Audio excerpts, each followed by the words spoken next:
Hey guys, what's going on? It's Eli, back with another review video, and with me, my dad, aka Little Blue.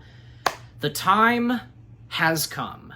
The time has come for us to review the fifth and final installment in the Indiana Jones franchise. And as I teased in the last review video, if any, you guys knew, so that's right, guys. Me and my dad, we are finally reviewing Indiana Jones and the Dial of Destiny.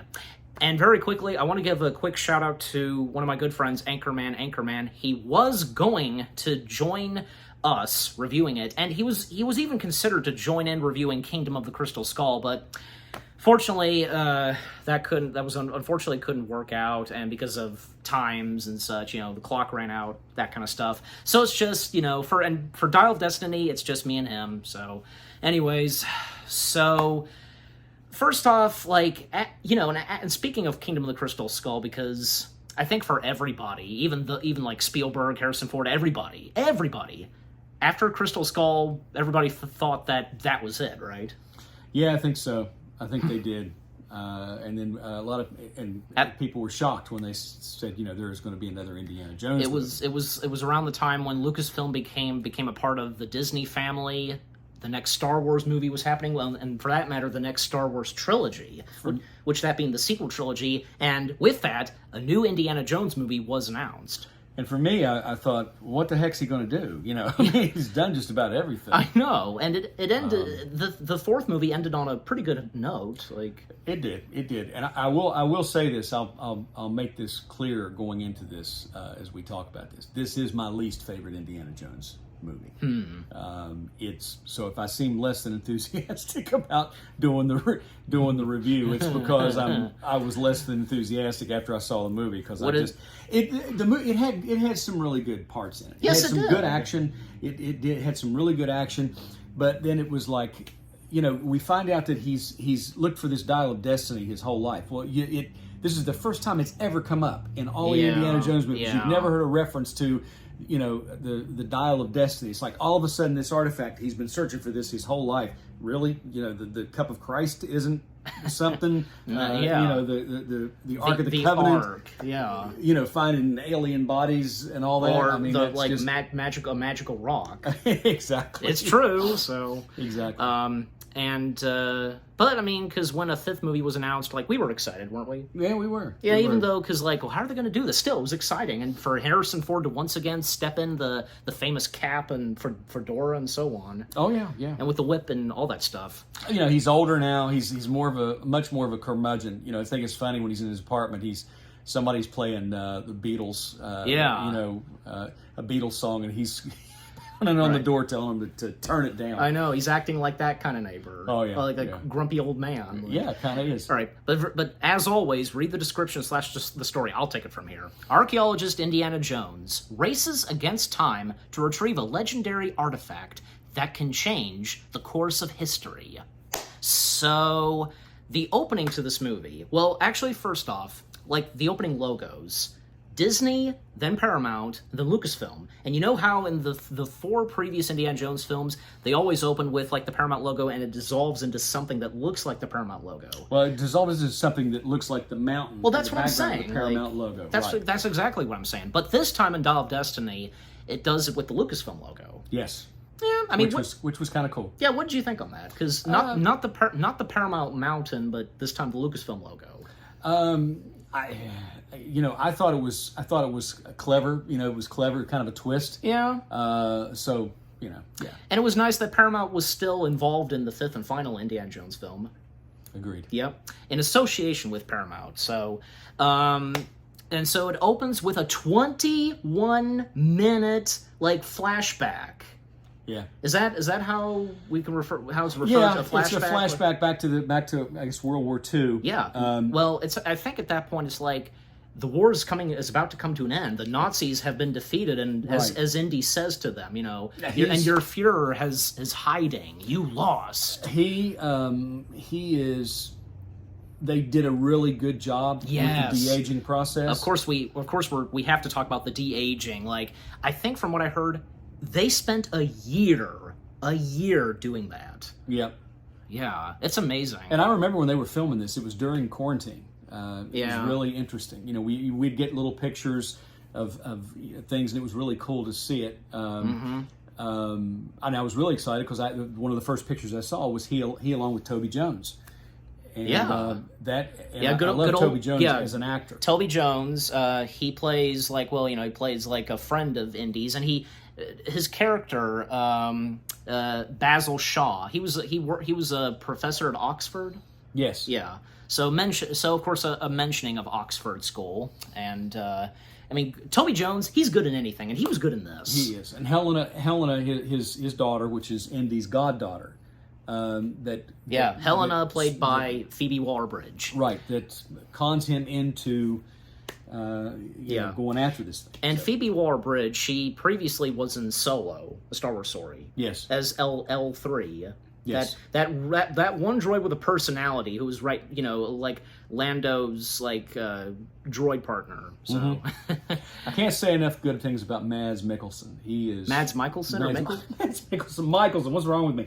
Is Mikkelsen. Mikkelsen? It's potato. Yeah, but he is one of my favorite. He and his brother are two of my favorite. His actors. brother's name. What was that again? Thrawn. He's now Thrawn. Yeah, he's now Thrawn. Yeah. Like the Mikkelsen brothers, they never disappoint. No, they don't. It seems like to me, as of now, the Mikkelsen brothers have been lately, as of now, playing a lot of bad guys, don't you think? Yes. Mads Mikkelsen, he was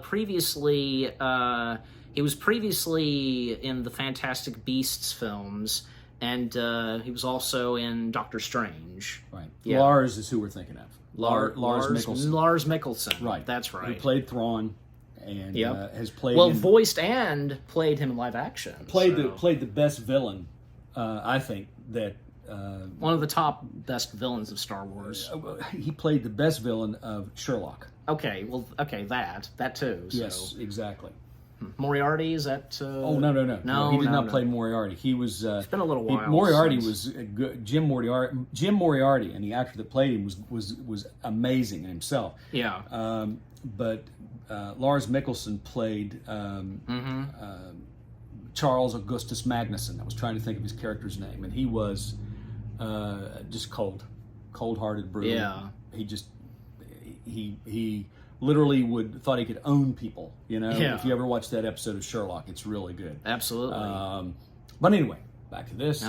And again, the 21-minute opening, longer than, say, that opening flashback in The Last Crusade, pretty much. Yeah. And, again, it takes place when the war's coming to an end, the Nazis are losing, Hitler is hiding, and clearly this has to take, the 21-minute opening has to take place after Last Crusade.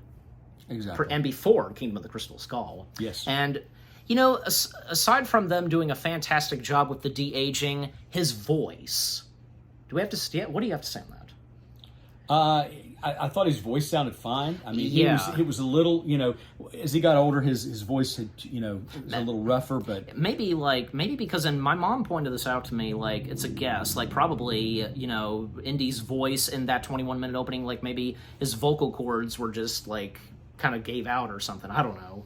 Could have been. If you get what I'm trying to explain. Yeah, he was in a stressful situation. So that could have been the case. So. Yeah. And there's this one artifact that they were trying to get, but it turned out to be a fake, a lance or something. You know. Yeah. But it turned out to be a fake. Right.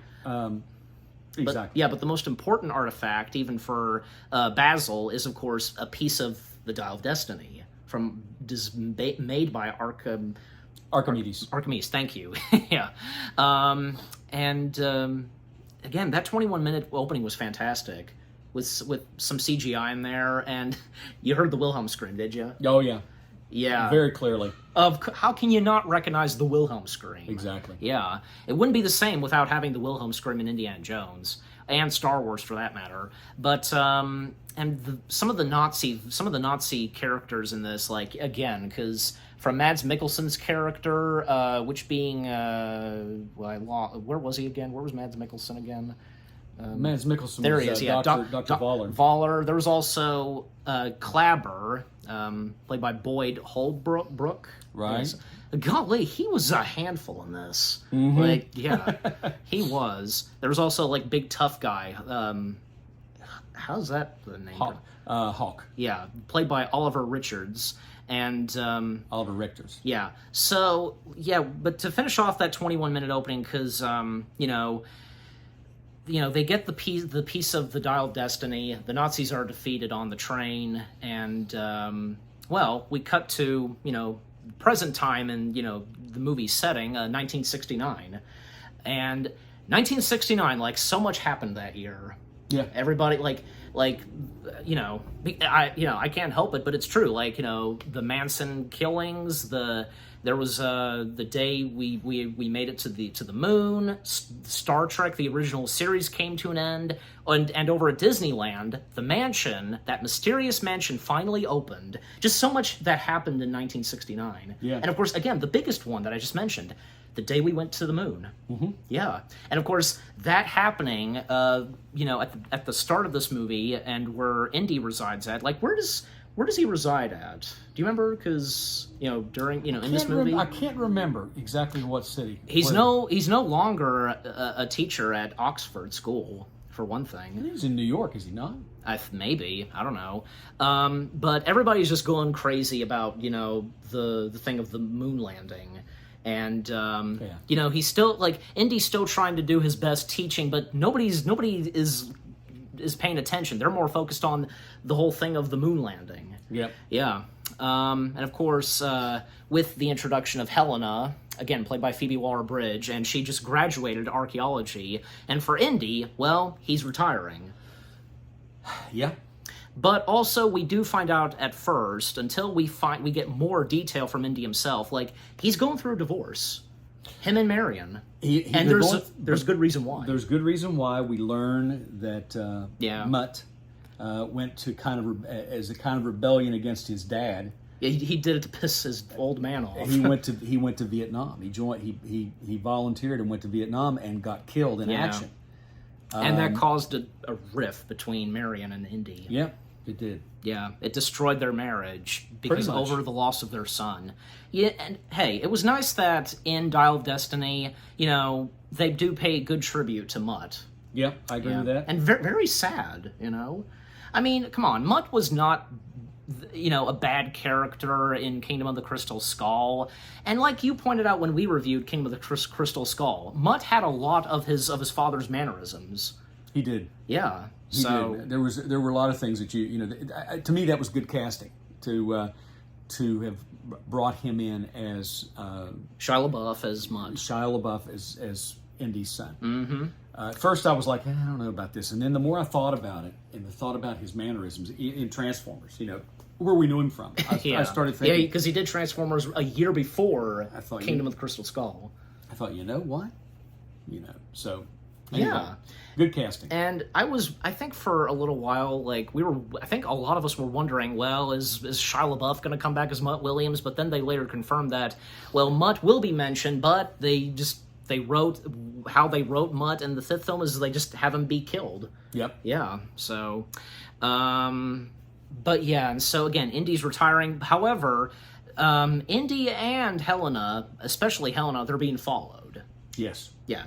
You want to take it from here? No, you go ahead. Well, I can join in. Well, I mean, because these group of spies, or we don't really know at first. They're going after Helena because something about Helena and what she did, and they're finding the Dial of Destiny, and we find out because Indy was supposed to destroy the Dial of Destiny, the artifact, but he never did. He broke a promise to Basil. And Helena is trying to find it and such, but because we find out that Helena wants to sell it for auction. She's been selling artifacts and such, and so on. She's in it for the money, basically. Yeah. Throughout most of the movie, she's in for it with for the money and such. And I guess the CIA agent named Mason, she's a CIA agent, isn't she? Or, yeah. Played by Shawnette Renee. Well, there would would not have been. Well, in '69 there would have been a CIA. Yes. Okay. and she doesn't want them to, harm Indy. Right. Yeah. And, little chase, with Helena running away and such, and Indy, escaping. And even, where he was teaching at, 2 innocent people were killed. Yeah. Golly. So, you think, they could have had tranquilizer darts, but no! Just flat out killed them with bullets. Yeah. Golly. Killing 2 innocent people. Even Indy is distraught by this when he sees. He even tried to call 911, but, didn't have that much luck doing so, and and remember, there was no 911 in 1969. He would have just been calling the police, local the operator, local police station, I guess. Exactly. Yeah, something like that. So Indy, he did escape, but I forget what was the reasoning for them taking him in. Do you remember? It's probably routine. I mean, Probably. He's being chased, he's being shot at. Yeah. They want to know what's going on. And another chase, he steals a policeman's horse, and some of the Nazis they hijack a car, a motorcycle, and what was in the trailer, because it was really cool. Indy on a horse going through the subway tunnel.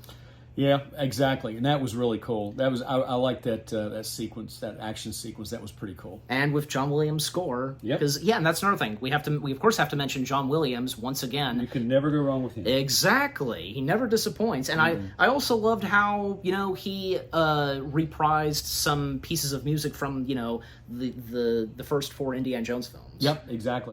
Even say some bits and pieces of music from Kingdom of the Crystal Skull. Yep. Which, besides, the music and score in Kingdom of the Crystal Skull was fantastic. Yep, I agree with you. There was a lot of the music from Kingdom of the Crystal Skull. The chase on the motorcycle. Yes. And Indy jumps in the back of the car and beats the guy. Yeah. When the Russians are chasing him. That's a great Again, piece of music. John Williams. Yep. What more do we have to say? Yeah, exactly. And at one point, Indy is framed. Right. Because what? Framed for supposedly killing those 2 people. Like he's involved, or yeah, it's it's your typical. And he did nothing. He absolutely did nothing. Right. And he gets backup and help from Sala. Sala is back, and once again played by John Rhys Davies. Yep. It was good to see him return as good old Sala. He was good. He was good. Yeah, and according to Sala, he gives Indy more detail about what Helena's been doing and how last year she was arrested because of auction and so on, and with help from Sala, because he makes. Do you remember where Indy makes his destination to? No, I don't. Morocco, or I think that sounds right. Yeah, those kind of names. Just saying, guys. And Sala, he wants to help Indy because as Sala says, I miss the desert, I miss the sea. Yep. But this is something that Indy has to do alone. At least he thinks he's doing it alone for now. And Indy telling Sala, and just like what was in the trailer, those days, come and gone, and Sala saying, perhaps not. And right as Indy goes. Hop on a plane, Sala saying, "Give them hell, Indiana." Yeah, that was good. That was good. And Indy, a car coming up to Indy. That was funny. So, and we do get another flashback scene where once again we see Basil and how Basil is becoming too obsessed with the Dial of Destiny. Right. And Indy just takes it away from him, and Basil asks him and has Indy promise to destroy it, but he never did. Yeah. And we see a young Helena, and the young Helena was played by.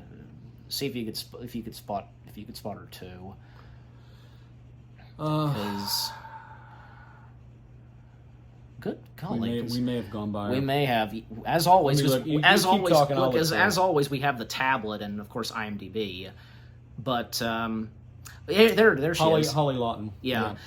Yeah, so young Helena, and by the way, if you notice that for Helena, they actually incorporated this, because Phoebe Waller-Bridge has a birthmark on top of her forehead. Right. So they included that with Helena, the character of Helena, and with the young Helena. Just say how with Indiana Jones, it's consistency, and the scar that Harrison Ford has, they incorporated that with the character of Indy. Sure.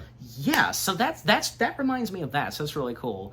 So Indy, he makes his way and stopping Helena from the auction, and just so happens, of course, that Dr. Voller shows up, and we also get the introduction of another new character that joins alongside with Helena and Indy, Teddy, played by Ethan Isidore. Yeah, Right. like what did we think on Teddy?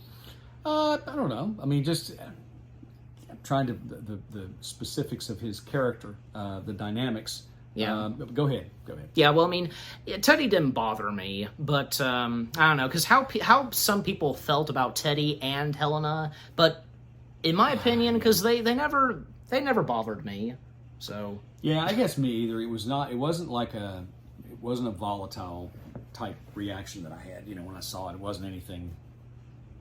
yeah, because Teddy too is in for it, is in for it for the money, Yes. and just like in the trailer, because like Indy like whipping out his whip, and get back, and everybody pulls their guns on Indy. Yep. That was hilarious. That was hilarious. And another chase sequence.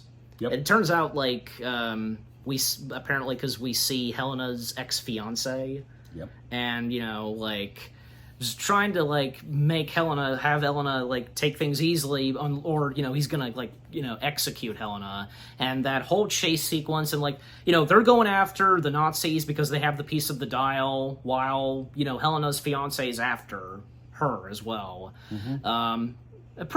There are some bits in the chase that were pretty funny. Yep. I mean, in any chase sequence, In any chase sequence in any Indiana Jones movie, Indiana there's Jones.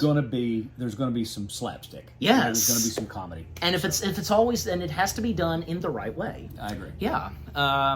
But after that, and to speed things up, because the Nazis, like, they get caught, and they're being taken back, I guess, to America, and they hijack the chopper. Yeah. Yeah, and Dr. Voller reveals his real name to the black agent, and they shoot her, and she's dead, unfortunately, and because they need to, Indy, Helena, and Teddy, they have to find something that's in the ocean, and somewhere in the ocean, like, that could give them a clue as to where to find the other piece of the dial. Right. Yeah, and they get help from an old friend of Indy's.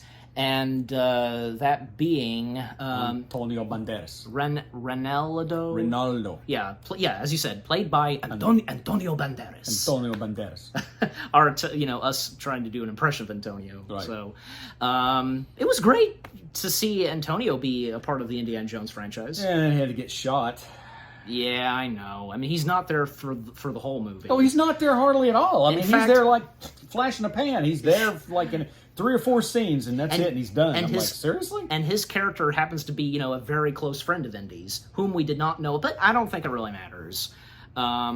I think even Antonio Banderas himself established a while back, I think before the movie came out, that he's not in it, for the throughout the entire film, but he still had a great time doing it. Yep, I agree. Yeah, and so with the help of Indy's friend Rennie, that's how they call him for short, traveling to find, to get to a location in the ocean to find it, and like we mentioned, because one evening on the boat, Indy does tell Helena about his son and such, and I think even Helena notices that he's still wearing the wedding ring. Yeah. Yeah, so because I mean, it's his decision, and besides, he still loves Marion, even though because of what's happening. So when they make their way, it was really cool that for the first time in anything Indiana Jones, we see Indy and other characters scuba diving. Yep, that was cool. Yeah, what'd you think on that, the scuba diving thing? It was pretty cool. It was the first time you see it. Something Indiana different. Jones was something different. Something different, something yeah, different. So I liked it. Speaking of something different, because the fact that this is the first ever Indiana Jones film to be directed by someone else, not Spielberg, Yeah. James Mangold. Mm-hmm. Yeah, and in fact, I read where the reason Spielberg did not direct Dial of Destiny is because he wanted to pass the torch to someone else, for a new generation. Yeah. Yeah. Although I would have to say that if he had done it, it would have rounded everything out nicely. Yeah. To have Spielberg at the helm of all the Indiana Jones movies, it Yeah. just seems to have rounded it out. By him saying passing the torch on to somebody else, there's not going to be any more Indiana Jones movies. At least I there's not mean- going to be any that anybody's going to really be into, because when Harrison Ford dies, that's it. Indiana Jones is done for. It's done. There's only one and only Indiana Jones. Exactly. And that's Harrison. Exactly. And you can tell, right? There's a difference with how Dial of Destiny was shot and filmed Of course. than the first four. Yes. Yeah, because when you, like, say, looking at Crystal Skull, it was done exactly like how the first three were shot and filmed. Yeah. Don't you think? Because even I can kind of tell. In fact, yeah, because it's like it gives you a different Dial of Destiny gives you a different feel and vibe than what the first four were like. Yeah. So, but I think it was done in a good way for Dial of Destiny. Don't you think? Yep. Yeah. I agree. Well, and again, as we just said, like, like something new in something Indiana Jones is, again, the scuba diving sequence. And the fact that they have to deal with eels. Because, they come to this, like, sunken ship, and no one survived, even, like, see remaining skeletons. Well, and, like, some, like, eels are scattering. They're kind of, some of them are attacking them. Yeah, it was. It was CGI, but it was Obviously. It was good. It was good CGI, but I knew that eels typically are not that aggressive. So, No. But eels are kind of like ocean's snakes, I guess you could say. Yeah. Although there is a sea snake that is the most deadly poisonous snake in the world. Yeah. And it's a sea snake. I can't remember the species exactly, but it's literally a snake that swims underwater. Right. And I was going to say, the time and effort that ILM does in any movie that they're assigned for to do the visual effects and CG. They pay attention to detail, that's for sure. And just like, the digital, the de-aging of Indy. Exactly. And even like, say, Teddy bailed out swimming, and I think Antonio Banderas' character, like, told him, like, gave him simple instructions, like, you remember what they were? No. Just like 2 words, but it was. I remember what you're saying. I can't remember what the 2 words were, but it was very simple. Yeah. Right. And if I remember to do so when editing this, like, there'll be some captions, like, to help out. So, as I sometimes do. Well, makes sense. But while they find what they're looking for to help, figure out where the other piece is. Because it's broken in 2 pieces, right? The dial. Yeah. And unfortunately, the Nazis, they made their way, and they hijack and they capture those on the boat. They killed most of Rennie's crew, and they, all that's left is Rennie, of course, aside from, Indy, Teddy, and Helena. And like he said, flat out killing Rennie, Antonio Banderas. Yes. Yeah. I mean, because I can tell, because Rennie was, he was sacrificing himself, wanting to help out Indy, of course, and he died trying to save the day, I guess. So, yeah. And, Indy, of course, is, upset about this. And Helena, she helps the, Dr. Voller and the other Nazis, to crack, like, where the second piece of the dial is. And, so it's figured out. But Helena still, like, has a trick up her sleeve, and, having Indy help out, like, basically a dynamite stick, and lighting the match, and, explosion happens, and Helena, Teddy, and Indy, they steal the boat that they were on. So they escape, and, like, what they had, from that, like, treasure chest, I want to say, in the ocean, and they figure out where to look, and, well, because the other piece is supposedly hidden in Archimedes' tomb. Exactly. So they make their way to so they make their way to Archimedes' tomb, and a little bit later, and when they're about to, like, head to the cave where Archimedes' tomb is, well, Teddy at one point got captured. I mean, he kind of stole some money from some young kid, I guess, and to get ice cream, but he at one point got captured, and, Indy was assuring Helena that they weren't going to harm him, they just needed him to find the tomb, and because he's smart and such. And Helena does give a bit of backstory of how he and Teddy met, because Helena explains that Teddy tried to steal something from Helena when he was 10, and she tried to get rid of him, because he was holding on to her car door, and he wouldn't let go. And ever since then, they've been together, like, just in it for the money and such. So they make their way to the cave, and there's a moment where they're trying to figure out like how loud the echo is at a certain place of the cave. Remember that? Yes. You know, ba ba ba ba. Yes, I was actually looking for. I was Right. not being unengaged. I was literally looking for that 'cause, phrase that again, that 'cause Ronaldo gave them. That We have to. advice, We have and to I have. can't find it. We have to have like IMDb and such and stuff like that to help us. So. Exactly. But do you remember what Andy told Helena if he'd found the piece of what he would do with the dial if they found that other piece, what he would do with it? He said he would go back in time and convince Mutt to not go to Vietnam. Yeah, he wishes that he could. He wishes that he could go back and change that so that he would not have gone to Vietnam. That's right. And his marriage would not be, at an end. Yeah, but what would happen next at the end of the film until we get to that? Yes, exactly. But what the Nazis want with the dial, and especially Dr. Voller, well, because throughout that cave sequence, well, at one point Teddy manages to escape from them, especially because he got handcuffed by the big tough guy, and that when they come to this rocky bridge, and Teddy causes him and the big guy to fall into the water, and he basically cuffs him to one piece, I guess of a barb or something, right. letting him just drown. Yeah. So, and there's also one moment where Helena and Indy, they come face to face with bugs. And Helena being terrified of bugs. I think even Indy's kind of creeped out of bugs, I want to say. Yes. Since when? He wasn't creeped out before of bugs, was he? I don't know. I don't think so. Evidently, he's just developed a phobia for bugs, against bugs. So, I don't think his phobia for snakes has ever ended. No, but No. He's dealt with tarantulas. He's dealt with scorpions. Yeah, scorpions. God, what else? Dung beetles. I've seen him. They're just different things. Gators, almost getting eaten by gators in the Temple of Doom. Mm-hmm. Yeah, and so they do eventually find the tomb, and they find something carved in the tomb. What looks like wings, but it has propellers. Yes. And they see in the tomb a watch, a wristwatch. Something is off. This shouldn't be there. Right. And even Indy explaining that watches would not be invented, years to come, decades to come. Right.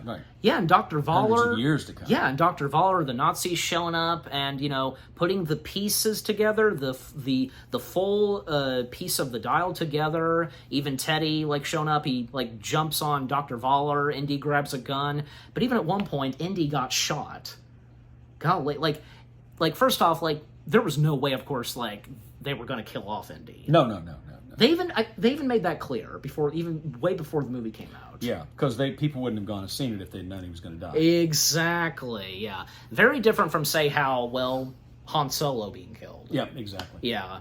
And so they take him hostage once again. They take Indy hostage. And what the Nazis and Dr. Voller want with the dial is to go back in time into 1939 to kill their Fuhrer. Yep.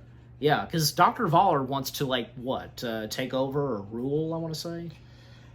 Bump Hitler off so he can take the center seat.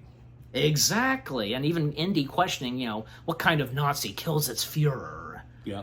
Yeah. Exactly. Yeah. Because, and besides, in reality, because the Nazis were wanting to kill their leader... Isn't that what you told me at one point? There were because they knew he was going crazy, right? Yeah, there were Nazis. There were Nazis they secretly wanted Hitler dead. But they were too afraid to act on it. Because how powerful he was over them. Yeah, exactly. Or they thought. Yeah, exactly. And Helena and Teddy, because they get on a motorcycle and make their way to this aircraft base or whatever, and they get on a plane and they get their Nazi gear on that they kept for a long time. And obviously to blend in 1939, and of course to assassinate Hitler. And because there's a storm, and they basically, with the dial of destiny, you set it, and it has to be done with a storm. Mm-hmm. Yeah, you have to have a storm to for that, and that's the way to time travel with the dial of destiny. Yes. And basically, Dr. Voller set the coordinates wrong, the destination wrong. Instead of 1939, where do they end up? Exactly? Ancient Greece? Roman time. Roman times, yeah. Yeah. Roman times, sorry. And Dr. Voller is, like, slowly but surely, like, you know, listening to what Indy has to say, and he realizes that he messed up. Yeah, and they make their way in there. So does Teddy, because he hijacked a plane. He got on a plane to, you know, chase after them. And so they arrived at Roman time and such, and we see Archimedes himself. And Archimedes was played by... do you see? Because Archimedes, there he is. Played by Nasser Marzia. I think I'm saying that right. I think you're saying that right. Yep. Yeah. Actually, when he comes, this is what I was looking up. They took him. They went back to the siege of Syracuse in 212 BC. So it would have been before Christ was born, before Christ was on the earth. So that would have been Rome. So the battle of the siege of Syracuse. We'll look that up for historic reference. Yeah. So we know. And while you're doing that, because like when they arrive, because well, just like what was on the carvings of Archimedes' tomb, the planes, they like the people in 12 BC, the Romans and such, they see them as dragons. Yeah. So it was in between 213 and 212 BC, the siege of, and you have to understand that the numbers go backwards in BC. It goes 213, 212, it counts down to 1 BC, then it goes 1 AD, 2 up after Christ is born. Right. Because BC means before Christ, AD stands for Anno Domini, Latin for the year of our Lord. And I'm probably butchering that pronunciation, but that's roughly it. Well, I mean, like the best you can pronouncing a word, like you know us guys, you know, if I've gone on saying. So the siege of Syracuse by the Roman Republic took place in 213 to 212 BC. The Romans successfully stormed the Hellenistic city of Syracuse after a protracted siege, giving them control. So that's where they land in that, you know, in that whole scenario. Yeah, and during that battle. Yeah. And so, yeah, the Romans, and who were they called again? The Romans were against who? And with Archimedes, they had to have a name, so... Well, because again, like, okay, they do see the planes come in, and they see them as dragons. That's how they're referring to them. And stupidly... And yeah, because Indy telling them, like, what are you idiots doing? The Nazis and that one, like psycho, like, Nazi guy, Clabber, they're shooting on the Romans. They're breaking rules. And then, of course, like, their plane is getting shot by giant arrows, and eventually they go down. Well, I mean, because... For Helena, because she got on the plane and was hiding at one point, then she opened a hatch, you know, causing, like, these Nazi soldiers to fall down, and one of them grabbed Helena by the shoe, well, the boot, I should say, and, well, she got help from Indy, because shooting that one Nazi soldier, and, yeah, Dr. Voller was about to shoot Indy, but Helena just so happened to, you know, shoot back and severely, like, wounded Dr. Voller, and Indy and Helena, and this was in the trailer because they both jump and, like, well, they have a parachute, so... Right. So this was, by the way, the Romans against the Greeks. Okay, the Greeks. The Hellenistic, meaning Hella is... How could we forget that name? Greeks? Well, it's all right. Like, and Archimedes historically did play a big part in the siege of Syracuse. He was killed at the end. Archimedes? Yes, he was killed by a Roman soldier. Yeah, and so the plane that the Nazis are on, they go down, and yeah, it was kind of fitting for both Dr. Voller and Clabber, because like Clabber, he's just shooting away, and then like. Right before they crashed, the look on Dr. Voller and Clabber's faces. Yes. They knew that they lost. Yes. Yeah, and so they crash and they're done for. And, like, I guess, like, a Roman leader saw this, and he was, at one point, going to kill Helena and Indy. And for Teddy, because, like, didn't say that much on him on the plane, because a guy who owns that plane woke up. It was pretty funny, and Teddy's getting the hang of, like, you know, flying the plane, and you know he does safely land, and Archimedes he does notice what's going on out there, and he is suspecting that this might have to do with the dial he created. Like he knew, and yes. when he interacts with Indy and Helena, it all comes to him that well they're travelers, right, because they used what he created, right. Yeah, And, Indy speaking their language and telling him that, it was a mistake, meeting, like we weren't supposed to meet. And Archimedes is assuring Indy, you were meant to meet me and so on, however he said it.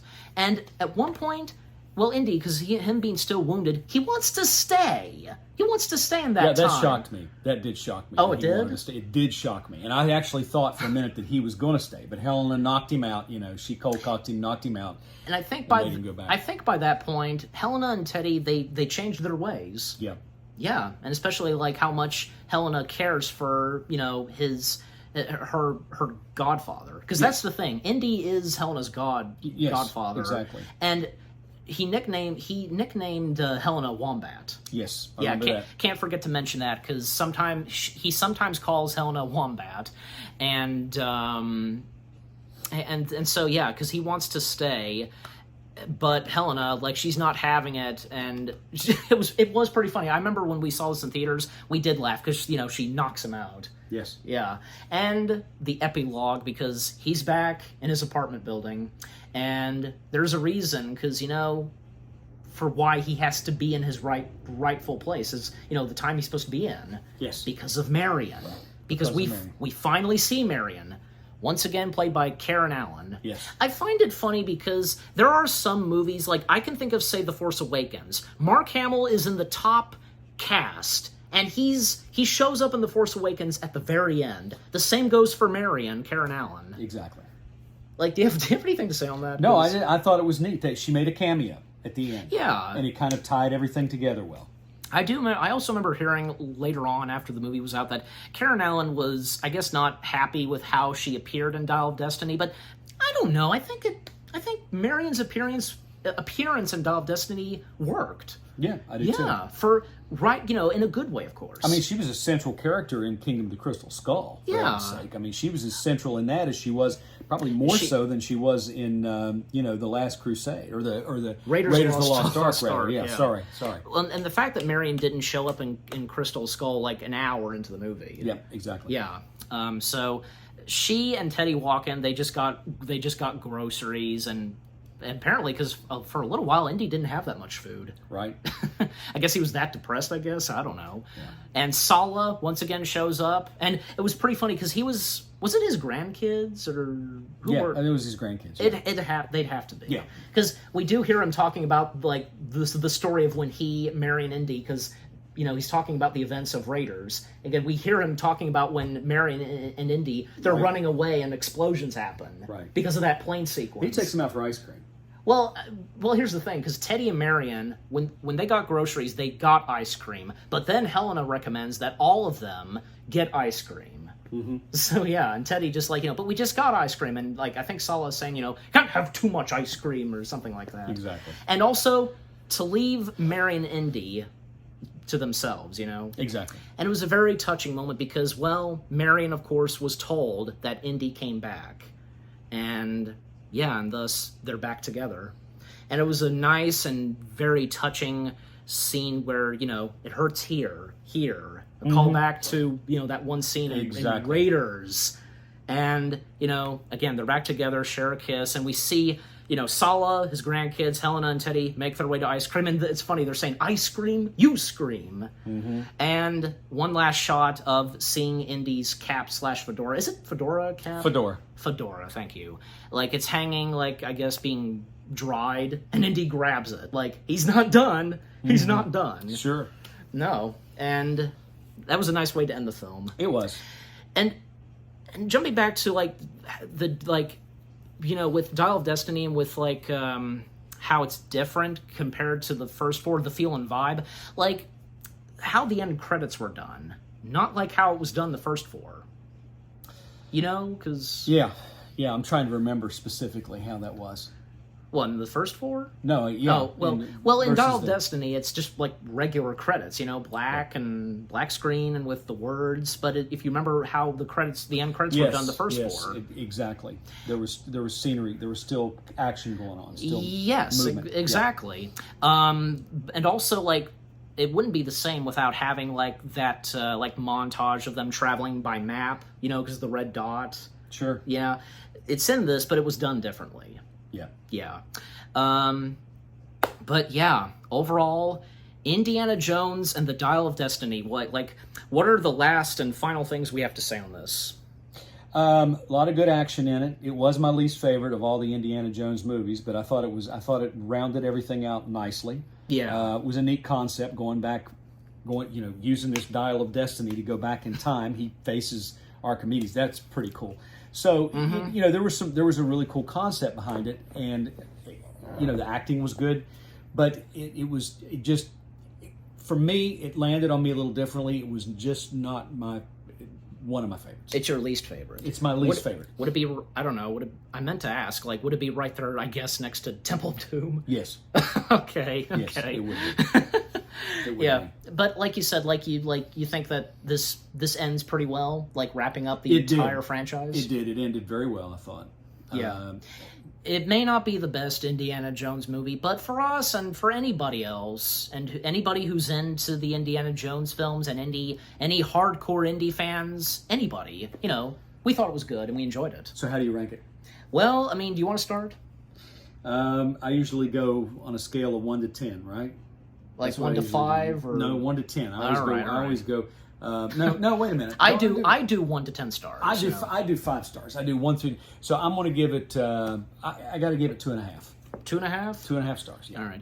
For me, well, it's on my mind, and I can't think of anything. I'll go ahead. 8 out of 10 stars. I'm giving this 8 out of 10 stars. Okay. Yeah, because why not? Because it popped in my head, and I just thought I'd go with that. Because I think Indiana Jones and the Dial of Destiny, again, it may not be the best, but, it was still a pretty good and decent Indiana Jones film, and it did its very best to wrap up the franchise. Yes.